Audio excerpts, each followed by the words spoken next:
All right, we are going live with audio with YouTube. Thank you.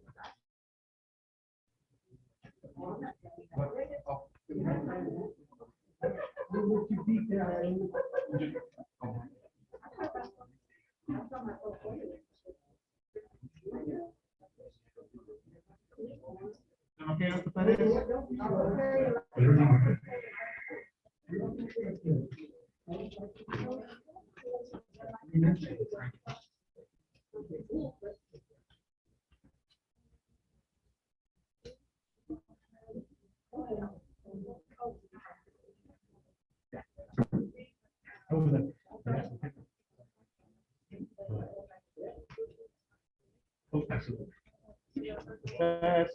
Dr. Perez, can you hear?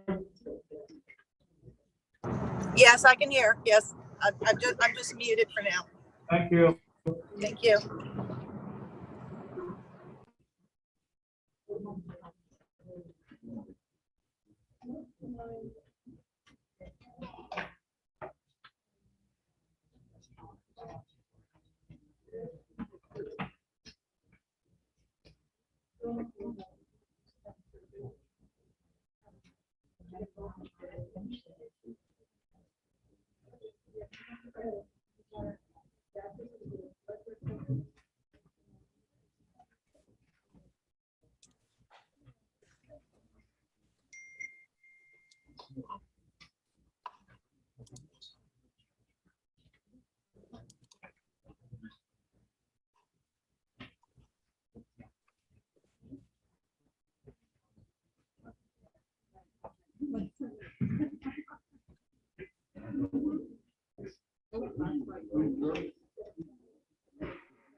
It's 5:30 on Friday, August 20th. I called this emergency meeting with the Kingsland Independent School District to order. This time we'll have a roll call vote. Trustee Brian Kufal. Here. Trustee Lieutenant Colonel Kreitz. Here.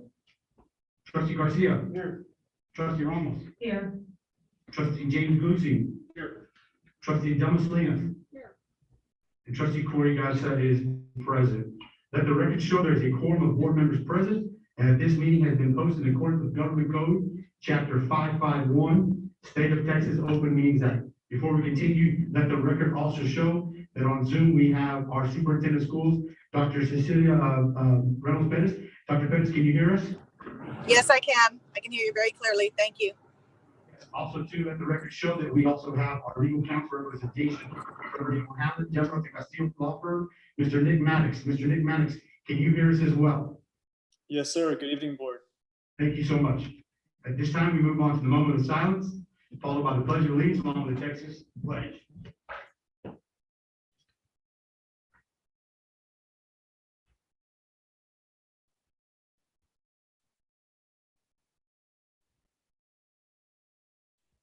I pledge allegiance To the flag of the United States of America and to the republic for which it stands, one nation, under God, indivisible, with liberty. Honor the Texas flag. I pledge allegiance to thee, Texas, one state, under God, one and indivisible.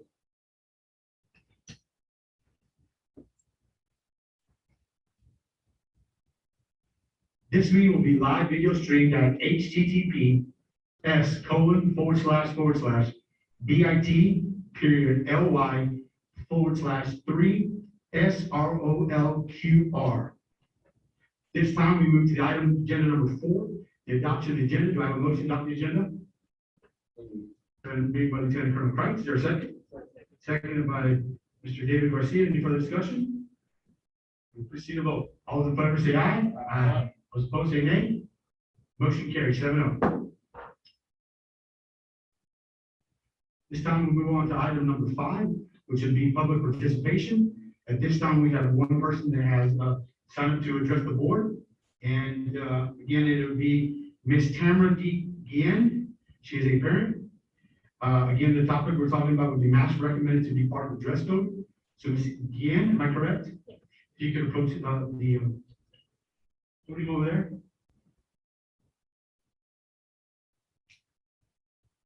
First of all, again, thank you so much for coming. Hello, good afternoon, Let everyone. me go and stop you real quick before you start. Ms. Guillen, for public comment, I'm going to give you 5 minutes. Time will be kept by Mr. Nick Maddox. Am I correct, Mr. Maddox? Yes, sir. And simply because we haven't had a speaker on public comment in a while, allow me to remind the board and everyone that if the complaint is about an employee, there is an administrative procedure for that, and this is not the proper venue. If it's about the board, the same is true for that as well, along with a student. So as long as it's not about a specific student, employee, or board member, we're good to go. Okay, So your time will start. Thank you. okay. Well, thank you very much for listening to my concern. I am coming to this board meeting because I received a local call from the district about Dr. Perez's recommendation to put masks as part of the dress code.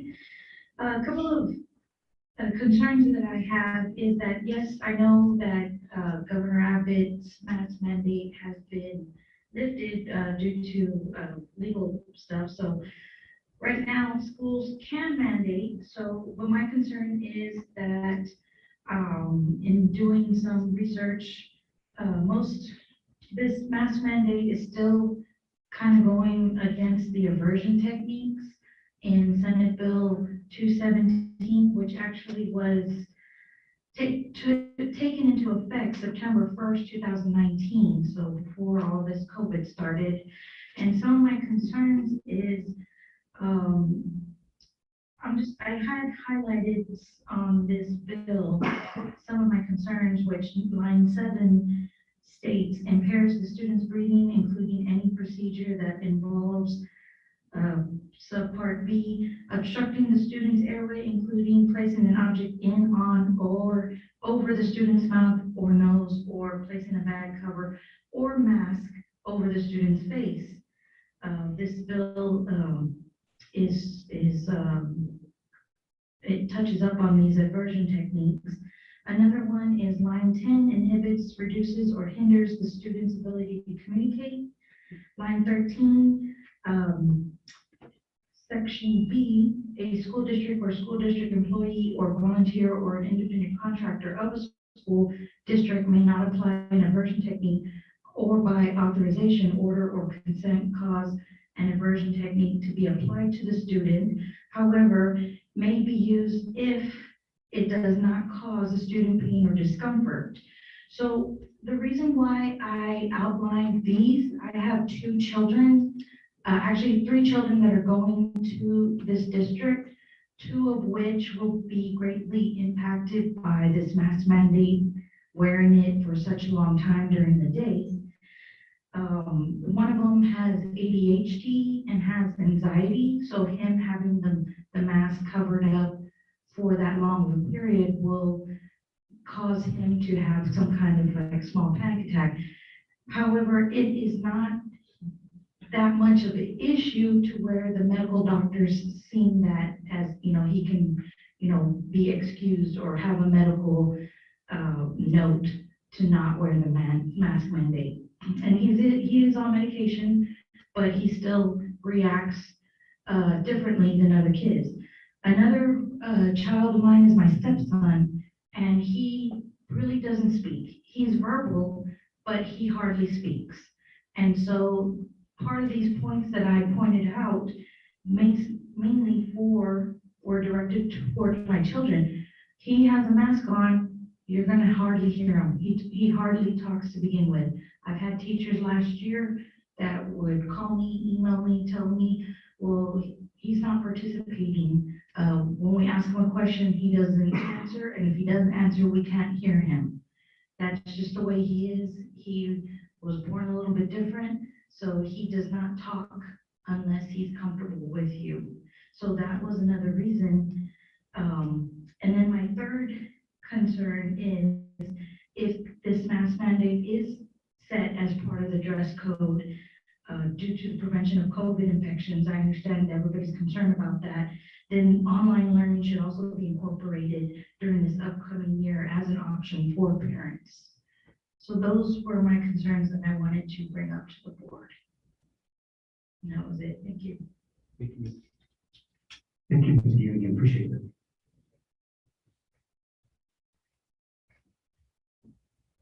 There being no other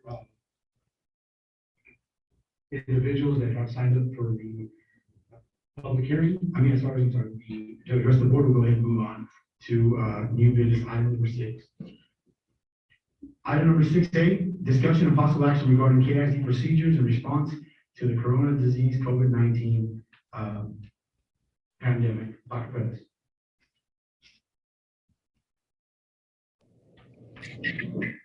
Yes, and I don't have it in front of me, but we were going to recommend the masks to be utilized to protect the students. Did I hear that? Are you able to hear me? Yes, ma'am, we are. Okay. Thank you. So again, you heard Elizabeth, again, in regards to the discussion of possible action when it comes to the mask mandates that be available. Any other discussion before? Yes, ma'am. Get discussion going, I'd like to propose a motion. Absolutely. Based on the information received from county and local health officials, KISD adopt the following. First, all students, faculty, and visitors must properly wear a face mask at all times while indoor Kingsville Independent School District facilities. Second, all occupants of Kingsville Independent School District vehicles, including buses, must properly wear a face mask if there is more than one occupant in the vehicle. Third, this action will automatically expire at the end of 45 days after adoption unless extended or suspended by further board action. Okay, there is a motion in front of the board. Is there a second? I'll second. It's been moved and second by Mr. David Garcia. Is there any discussion? Is this going to be part of the dress code or is this a single? This is a standalone. I'm not taking this to the dress code in my motion. If the mandate has been reinstated by the governor, is that going to force us to automatically reverse our position on masks, or do we just say, well, we just defy it, not going to be in the dress code, but we just defy it? My motion is that we adopt this and it to stay in effect for 45 days unless we take further action. We, the board. Any other further discussion? I think that the county could have taken action. They chose not to. The city could have taken action. They chose not to. They pushed us out as a school board in front of them to go up against the governor. And I think that we should be mindful of what the repercussions are going to be. I believe that we can do anything that we want as long as we're willing to pay for the having our hands slapped. I would like to see a different motion, but I understand this is what's about. I've struggled with this a lot. I have a legal background. I respect the law. I respect the governor. I respect his authority.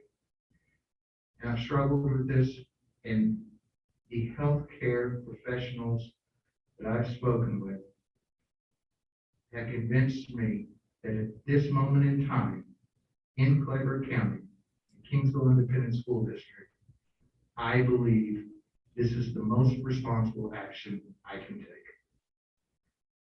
And I will piggyback with, what trustee Coop also. Being in the healthcare profession, you struggle with this every day and seeing what is going on. Just got back from a trip, not out of the country, and you see the struggles that happen daily at a lot of hospitals, children's hospitals now, regular hospitals, the shortage of not only staff, but of equipment.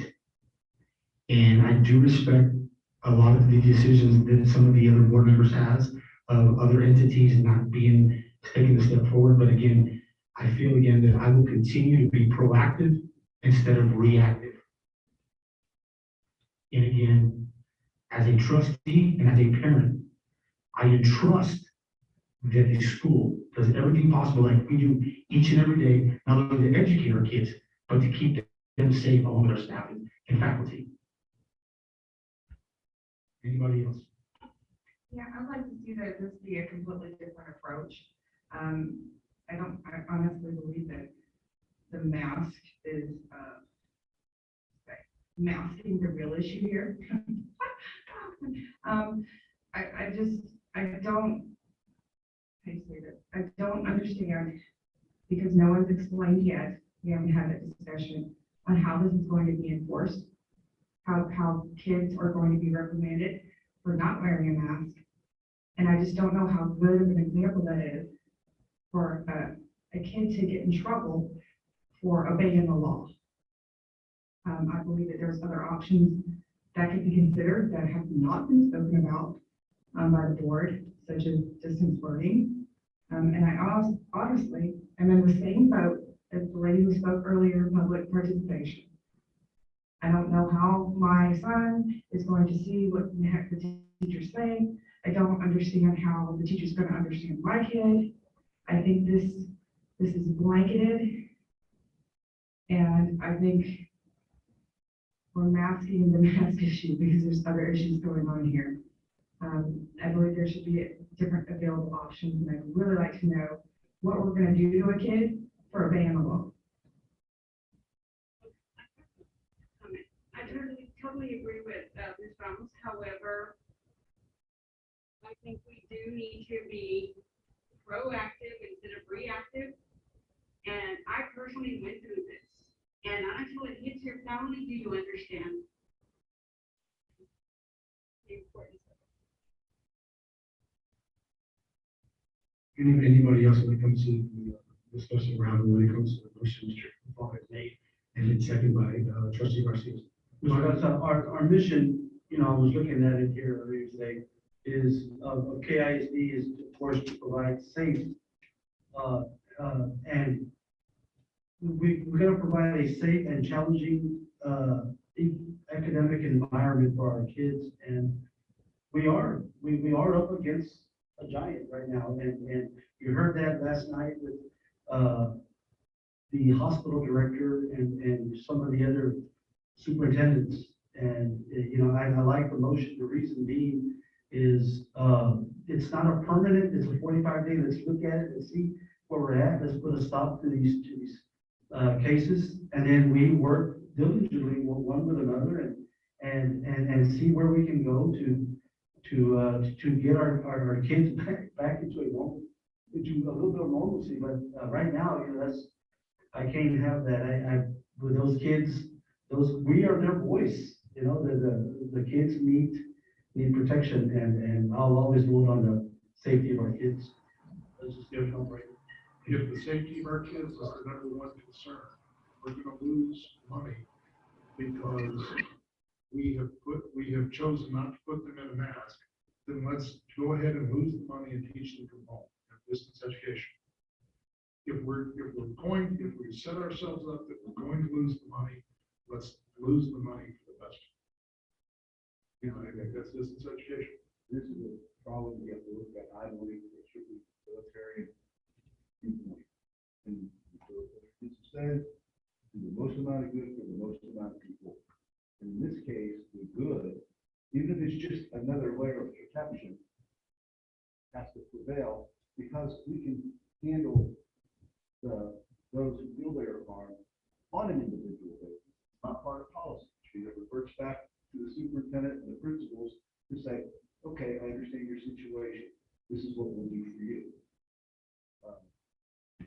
What are the parameters? We haven't even heard from Maddox about the parameters of the kids. I was listening to Ms. Ramos, I was letting everybody in the board an opportunity before we. Okay, great. But I'm gonna let everybody talk. But you can't, this is not one of these things you want to be on the wrong side of the decision after the fact. Proactive versus reactive mode. It may not be the perfect solution for any one of us, but is it a more perfect solution than what we're looking at right now? And what I think we're looking at right now, as it is right now, superintendent Friday night. Let's take a time bomb. It's going to go off on somebody. They It already have already the has. focus. So let's get ahead of it. Let the consequences fall where they may, as you said. And I agree with your comment about what's the next step. The next step may be very much, we'll get this sort of get a contingency plan built, established. So that next. May I say a few words? I don't know if you can hear me very clearly. Can you give us a second, Dr. Pettis? Lieutenant Colonel Craig has the floor. For the next kind of a meeting about what's the next step. We haven't opened the doors yet. We've got what? 17.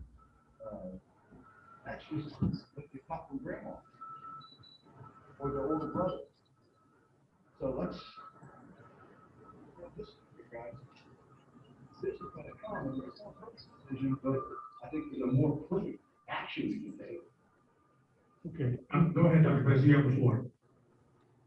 Yes, last year we had the benefit of being able to require masks. And I truly believe that we had probably the safest places for students to be because we had our masks and we were able to do that. Last year, we were also held harmless of students who did remote learning. And this year, we don't have that option. So, you know, it's a different year. We're just trying to keep the children as safe as possible. And I wish we could do some distance learning, but unfortunately, that is not an option. We would lose some funding for that for sure. And as you know, with our budget, we need to make sure that we do everything possible to save that because, you know, we have to pay teacher salaries, we have all these resources that we need, etc. And I'm hopeful, you know, that maybe TEA will change that at some point. But in the meantime, with students starting already on Monday and the rise in cases we're already seeing, just trying my hardest not to have to close school down like similar districts have done, or like several districts have done similarly. And I believe that the masks will help prevent that. Thank you, Dr. Pettis. Mr. Maddox, if you can chime in, I know Trustee Ramos had a question. Correct, Ms. Ramos? Yeah. Yes, Mr. President. So I think I heard sort of two questions. One was related to special populations and one was related to mask enforcement. So with these standalone mask requirements by school districts, although it is not, in this case, part of the dress code, it's enforced a lot like a dress code. It's enforced like students running in the halls or swearing or yelling or any other sort of discipline / behavior. To attend school, should this motion pass, you will have to wear a mask, and not wearing a mask puts you into the disciplinary procedures that apply to all of our students. That said, special populations like special ed, like 504, have their own bodies of law that govern how we handle those students, and their federal bodies of law, and they supersede any local policy or state law. So the disciplinary procedures of special ed and 504 will continue to remain the same, and students that fall under those bodies of law will be protected by those laws. Also, if you have a special education student or 504 student that cannot wear a mask as a manifestation of their disability, they will not be required to. We lost you at 504. If you could continue with your connection round. Sorry? Say it again. We lost you. You're coming in and out. We lost when you were talking about the student with the 504. If I'm not mistaken, correct, Board? Yes, sir. 504 in special education. Can you hear me a little better or should I dial in? You're perfect right there. We can definitely hear you. Okay, so 504 and special ed have their own disciplinary procedures that will be followed. And if a student has a disability that does not allow that student to wear a mask, we will accommodate that disability under those bodies of law. So teachers can be maskless while they teach. Is that what you're saying on that part? So this would apply to students. This is a special population.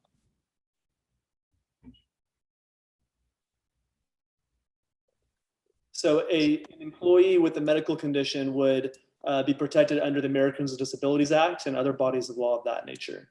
And we would attend to those on a case-by-case basis. Okay, I think what I'm trying to convey in here is that if a child needs to see a teacher speak, then the teacher can take their mask off and it'd be okay.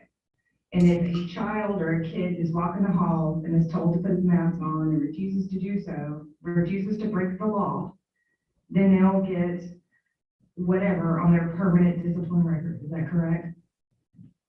A student that violates our disciplinary code will receive discipline in accordance to that code.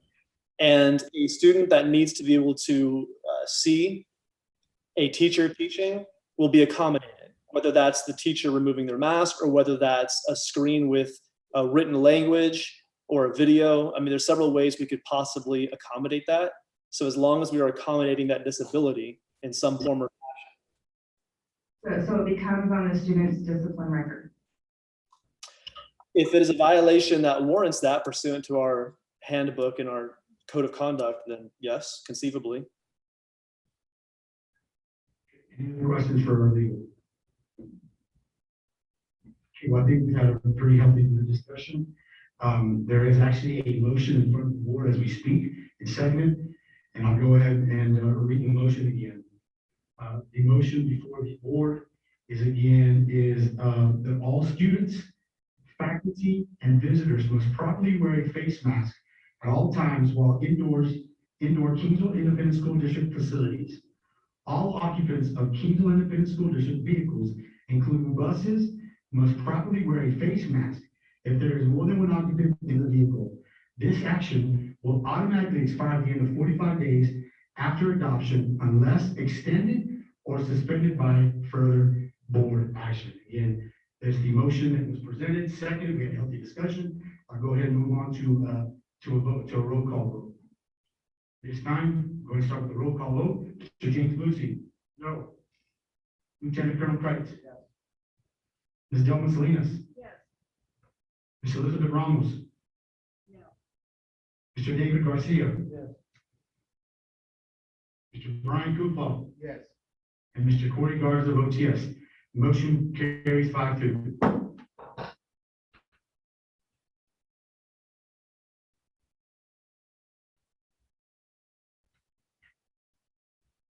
There being no further action. Under the, but, it's, well, no, it's a special option regarding KISD proceedings. That's one. I don't want to make this motion, but I would like. But I'm not comfortable with the mandate of no distance learning for the kids that can't get that. I'm uncomfortable with going to school. And since we have the distance learning option there for the kids that are exposed or have been exposed to the COVID virus, I don't expect an action now or tomorrow, but I would like to know that administration has a working on a contingency plan so that next Friday, we have a problem. We're not debating him to do it. Here it is. Here's the plan. What Mr. Lucy said. The money's already been spent. Whether they're at home because they have COVID exposure or they're at home because their parents don't want to send them to school because of a genuine fear for their safety. We still lost the ADA. That money's gone. So the extra it would cost to provide instruction to those kids and the turmoil it would cause we're still in the same boat. So let's have a plan. Let's have a plan that we can work on over the course of the week. Because I saw early college high school started in a week, so I imagine we can work this out in a week. Let's have a plan. So that we're not coming in on another Friday night and saying, well, what are we gonna do? What are we gonna do? And I don't know how it would be the means of doing that, but I believe that if it's, nothing comes of it, then lucky us. But if we do need to do it, I don't want to be laying around for 2 or 3 weeks while we're trying to figure out what we're going to do. Let's have it together and say, we're going to implement it now. If after listening to the superintendent the other night, the one who was the most optimistic and I felt the best about was ours. I heard between the lines, I got a lot of problems.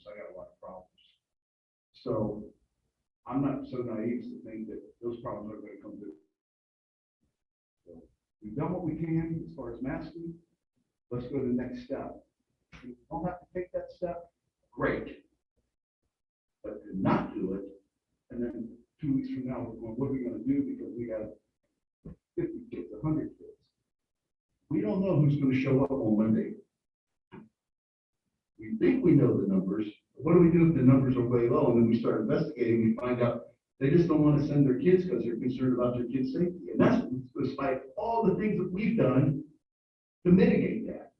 But I understand, because frankly, I agree with those parents. I wouldn't send my kid. And I'm not going to sit here and I'm not going to go, there's a military adage, if you can't do it, don't ask soldiers to do it.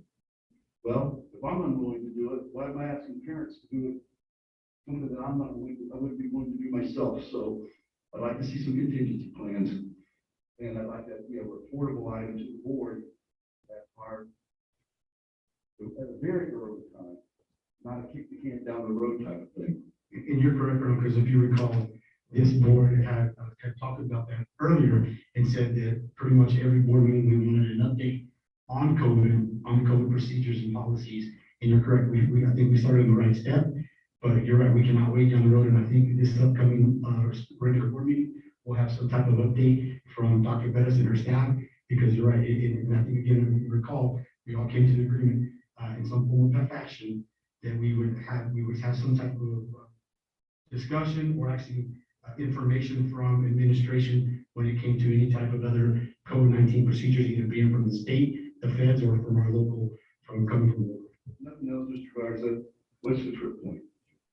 How much is too much? If it's 1 or 2, that's probably not something we're going to do. That's utilitarian. But what if it's 25? What if it's 50? What if it's 75? We lost that ADA money. Mr. President, Yes, ma'am. I'd like to make a motion.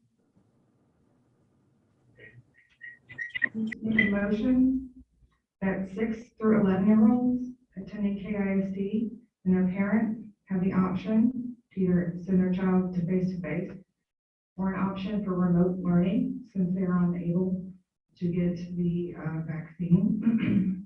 And this be as long as until the immunization is available to the county so that these kids can get their immunization. Okay, there is a motion, which is every right way of order. And I'm sorry, Mr. Ramos, I don't think you can do Am I correct, Mr. Madison? Can she make the motion? So we only have one action item on the agenda, correct? Correct, and that's what we've already taken action, so we can actually, again, maybe bring up for further. Am I correct? well, we have no action. We already- It doesn't have the mask on here. Hold on. Let's get it legal and we'll give it, make sure everybody has the process. Sure. Thank you. Sir. Go ahead, Mr. Madison. Yes, sir. To take new action on this item, the majority of the board would have to vote to revisit it and retract. My question is, Ms. Ramos already stated her position, the person's position. That's the leader's. I wouldn't want that to be jeopardized. No, on here, it says, discussion of possible action regarding KIC procedures. Procedures, doesn't say masks on here. Somebody did a mask mandate instead. he's It's bringing- procedures. I'm sorry, but I interrupted. It's a blanket agenda item. Yes, you're right. We make a personal, person, publish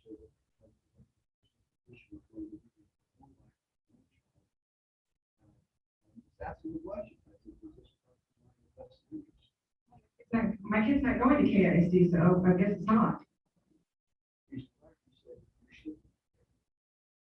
I mean, correct, and he's gonna be deactivated on Monday, so, no, no I interest. don't disagree with your motion, in fact, I agree with it.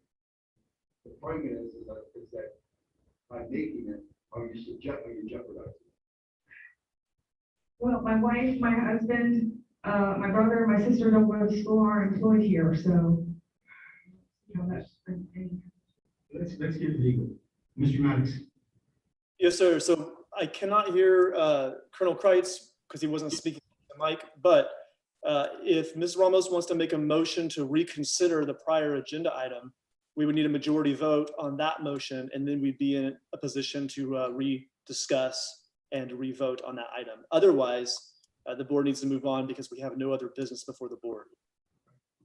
Okay, I didn't know this was a mask issue. I apologize. New business said nothing about masking. It just said, you know, procedures in response to COVID. I apologize for not seeing masks on there. No worries.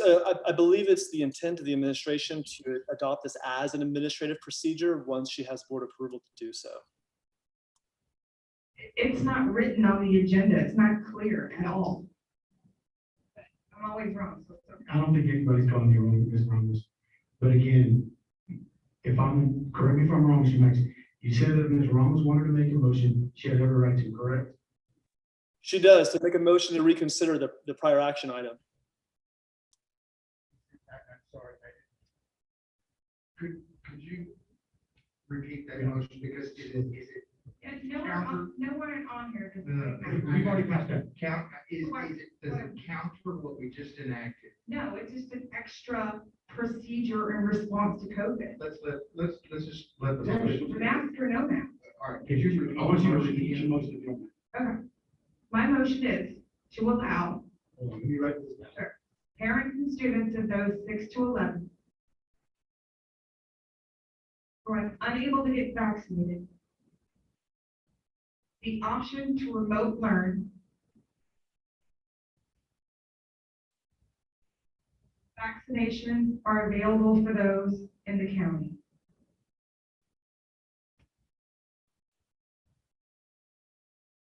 So vaccination is available in the county, correct? Correct. So there's been a motion made in front of the board to allow 6 to 11-year-olds, enable them to, 6 to 11-year-olds, to get vaccinated, that are not vaccinated, to remotely learn until vaccination is available from the county, correct? Correct. Is there a second? Is there a second? I'll second the motion. It has been moved and second. Motion, is there any further discussion? I'd like to discuss. Amanda, go ahead. I just saw this afternoon. It was sent to me. Public announcement regarding activities and schedules for Kingsville Parks. I've also got a page, and I know when businesses close around here, so there's been some closing, temporary. And it says, to help reduce the spread of COVID-19 virus and protect our children's parents and school personnel, gatherings of 10 or more non-family members from the same household is prohibited in all city parks through September 30th, 2021. The JK Northway limitations are discretion of the county judge. Although there is no mask mandate in effect, the city follows CDC guidelines and encourages the use of masks, social distancing, washing hands, all that stuff. Immediate changes in the parks will be the closure of the Berkshire Pool, cancel all rentals from Dick Clayburgh Park Recreational Hall, and any gatherings in the park with more than 10 people in attendance. And they're doing the same with athletic league practices. If the city doesn't have faith to allow our kids to run around outside, I don't understand how we as a school can feel okay and comfortable sending 15 plus kids in a small classroom all day.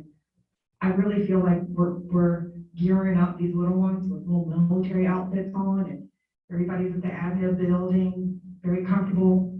But I feel like we're sending these kids in infantry, and they're the first ones in line in war. They have no protection on, no Kevlar. And I know these numbers are going to go skyrocketing, mask or no mask. And saying I'm pro-mask or not pro-mask here. I'm saying either way, we're gonna have a higher COVID count, and I really don't wanna, I don't feel comfortable sending these little ones in there without a choice. I don't disagree with the plan, with the option when it's available to us. And I don't think it's available to us right now. And the reason I don't think it's available to us is that we have school starting in 3 days and we're not geared up for this. That doesn't mean we couldn't gear up for it quickly down the road. My motion earlier is not a, we're done, we don't address this again. I agree that this is step one. We need to know before adopting that. Unfortunately, in my mind, we've got to know the financial impact of that to this district. And I'm not equating dollars with lives, but our responsibility is to the children and the taxpayers. And I think it is something that we need to look at to see, okay, state, if you're not going to help us do this, we're going to do what we can on our own, but we need to know what we can on our own. And my fear is that given this option, if 100% of the students decided that they wanted to stay home and learn remotely, A, that's going to have a tremendous financial impact to us. B, there's the social aspect of the learning and the development that we've already missed out on. And I don't want to give, it is a complex issue that I'm not prepared tonight to say, yeah, we're going to pull that trigger, but it's something that I certainly do want to look at. Hence my early discussion about a contingency plan and what are we dealing with? We should have some pretty good idea by this time next week, because we'll have a week worth of attendance. We'll know if it's showing, if it's not. Although I certainly agree in theory with you. We've already been given the numbers on an estimate. We know that not everybody 100% is going to go remote. We know we're not 100% going to go remote, but we don't know if 5% are going to go or 10%. And I'd like to know what the order of magnitude is. I don't see the harm in waiting a week to find out what the real numbers are, because I'm inclined to support that. It's just on a fear factor alone. But if I get a little more numbers, that makes me feel a little bit better one way or the other. And that's hence my reason earlier I was discussing. Numbers of how many kids are in hospitals right now. Is there any way to find that out through the I think that's why I have to go through the county judge and the health department. Is there any way we have that on future agenda information? And you're correct, because that's why I think, again, I spoke about this earlier, is this whole COVID procedure, the whole COVID deal is going to be a work in progress, it's going to be a working document. That's why this board needs to be informed, not just when we meet every 2 weeks, we have to call a special. And again, and that's why it's so important that staff, and I know Dr. Medicine and staff are working hard along with everyone else to keep us in the loop of what's going on, not only coming down from the feds, but the state level, local level, to keep us informed so that we can have more information to make a sound decision to do what's right for not only the kids, but our staff, our students, and our community. So And I will, I'm sorry, and I will continue to send you numbers because we collect those every day at 3:30. Our nurse, we've already established, procedure where every day at 3:30, she's going to let us know all the staff and students that have tested positive. And so the emails that I've sent gives you that information. As far as online enrollment, we figured that would be giving us a good gauge of how many people have already started their online enrollment. And we're about 1,900 some odd as of yesterday. And so we're going to see how many more enroll online this weekend, but we also need to see how many show up. And in talking to superintendents from different districts who have already started school the past few weeks, their numbers did drop tremendously. There were no shows. We're hoping that if we continue to, provide all these mitigation strategies and letting them know that we're doing everything possible to keep their child safe, that we're gonna, that our students will show up, and we're gonna continue doing everything we can to keep them as safe as possible. The plan that we have right now is within the guidance of TEA. We are allowed to deliver remote conferencing. They're calling it remote conferencing, which I consider it the same thing as remote instruction. It's just the students have to be either COVID positive, and they cannot have more than 20 days per school year, or they, coming in close contact, like living in a home with somebody who is COVID positive. Again, they have the 20 days for the school year. And if they, if we go, if we go beyond that, then again, that's where our ADA is hit. To me, there is no price on a child. I mean, they're priceless. However, we also have to be realistic, because we do have to make sure we're being fiscally responsible for our taxpayers, and make sure that we have an idea of how many students are actually going to show up. So every day this next week, we will be delivering those numbers to you every single day as to where we are, how many students showed up per campus. So you'll have that information daily. Well, I already know that we've lost some to online schools, so I'm afraid that if we don't allow ourselves the option to homeschool or virtual learn, we're gonna lose students to homeschooling online. And I wanna apologize to the hospitals, the nurses out there, because they're already at capacity. And we're just gonna worsen that. And again, I think we had a great discussion. Again, please go ahead. There was a motion in front of the board made by Mr. Elizabeth Ramos, seconded by Mr. James Brucey. And I'll go ahead and read that. And the motion before the board was to allow 6 to 11-year-old the opportunity to remote learn until vaccination is available from the county. Am I correct now? Yes, sir. Okay, we'll go ahead and proceed on to a roll call vote for this motion and second. Mr. James Brucey? No. Lieutenant Colonel Craig? A reluctant no. Ms. Delma Salinas? No. Mr. David Garcia? At this moment, no, Cory. Ms. Elizabeth Ramos? I'm sorry, yes. Mr. Kupal? No. Mr. Corey Garza votes no. Motion fails, 1-6. There being no other further business, I adjourn this meeting at approximately 6:14. Again, I wish each and every one of you again continue to mask up, keep your social distancing, wash your hands, but most importantly, I thank each and every one of you. Have a great year. On behalf of the board, please be safe. Thank you, board. Good night. Thank you so much. Thank you. Thank you very much.